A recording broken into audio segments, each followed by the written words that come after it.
बिस्मिल्लाहिर्रहमानिर्रहीम। औलियाए सूंस केसर में अब हम हज़रत हाफिज़ रहमतुल्लाह अलैह का मुख्तसरन तज़किरा करते हैं।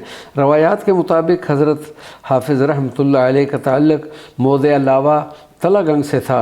दीनी तालीम के हसूल के लिए अंगा तशरीफ़ लाए। हसूल तालीम के बाद अपने उस्ताद के हुक्म पर अजमेर शरीफ चले गए और हज़रत ख्वाजा ख्वाजगान से फ़यूज़ात व बरक़ात हासिल करने के बाद वतन वापस तशरीफ़ लाए। आपका शुमार अपने वक्त के अकाबर औलिया किराम में होने लगा। बेशुमार बंदागान खुदा ने आपसे फ़ैज़ हासिल किया। आपका मज़ार मुबारक मारूफ़ व मशहूर है जो अंगा के कदीम कब्रस्तान में है। इस मुकाम पर आपकी चिलागाह और मस्जिद भी अब तक मौजूद है जो लायक ज़ियारत है। हज़रत हाफिज़ रहमतुल्लाह अलैह का सालाना उर्स मुबारक भी इनेकाद पदीर होता है जिसमें कसरत से इलाका के लोग शिरकत हासिल करते हैं।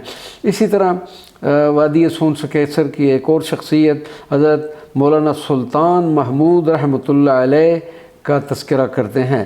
आपका ताल्लुक़ खिच्ची अवान कबीले से थे जो अंगा के रहने वाले थे। आप एक जय्यद आलिम थे। आपके दर्स में फ़िक़्ह, हदीस, फ़लसफ़ा और मंतक़ में बड़े बड़े उलमा ने फ़ैज़ हासिल किया। ताजदार गोल्डा फ़ातिह क़ादियानियत हज़ूर क़िबला पीर सैयद मेहर अली शाह रहमतुल्लाह अलैह ने आपके दर्स से मुबारक अंगा में 2.5 साल तक तालीम हासिल करते रहे। हज़रत मौलाना सुल्तान महमूद समा के कायल न थे। इस मौजू पर बहस व मुनाज़रा के लिए अपने शागिर्दों के हमरा सियाल शरीफ तशरीफ़ ले गए।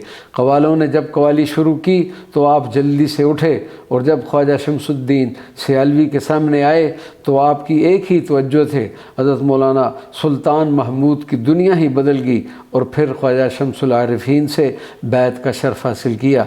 हज़रत मौलाना सुल्तान महमूद का मज़ार मुबारक अंगा के कदीम कब्रस्तान में आज भी मशहूर व मारूफ़ है और ज़ायरीन हाज़री का शर्फ हासिल करने के साथ उनके फ़यूज़ात व बरक़ात से भी मुस्तफ़ीद होते हैं। वमा अलैना इल्लल बलागुल मुबीन।